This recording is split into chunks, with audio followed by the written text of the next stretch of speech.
468-ci il. Qarabağ.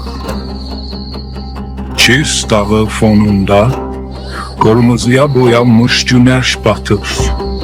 Qara buludlar səmada əjdahalar kimi vuruşur. Amma halsızdılar. Buludlar yavaş-yavaş əriməyə başlayır. Sultan Həsən Bayanduri təpədə dayanıb dərin fikrə gedir. Saray Xatun səssizcə yaxınlaşır. Sabah yağış yağacaq oğlum. Xeyr ola ana. Xeyirdir, ağrın ürək.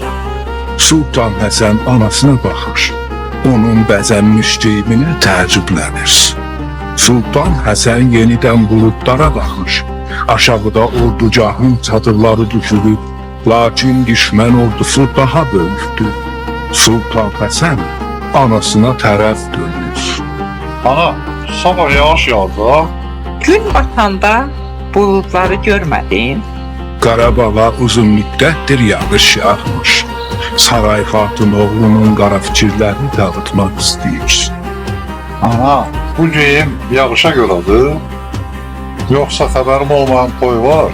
Oğul, var olduğun hər gün mənim üçün bayramdır. Baxışırlar. Çox sağ ol ana. Elçilər nə xəbər gətirib?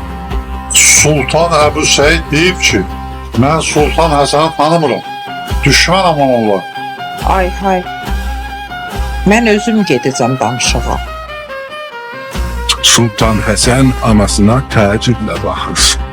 Sən Bayandır soyunun dişi arslanısan. Niyə onun ayağına gedirsən? Bəs o vaxt niyə Trabzonda Fatih Sultan Məhəmmədlə danışığa getdin? O başqa, bu başqa. Nə fərqi var? Trabzon ya Sultan Məhəmmədin, ya da mənim olmalıdır. Ancaq indi Əbu Səid Azərbaycanı işğal etmək istəyir. Mənim üçün fərqi yoxdur. Hər üçünüz türksüz. Türk Türk'e qarşı savaşmaqdan vaz keçməlidir.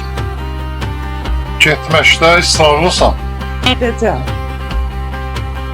Yaxşı, madem belədir, onda sabah yola düşürsən. Kimi özünlə aparacaqsan? Şeyx Heydər ilə. Gecə düşür. Sultan Həsən çadırına girir. Keşikçilər qapıda dayanır.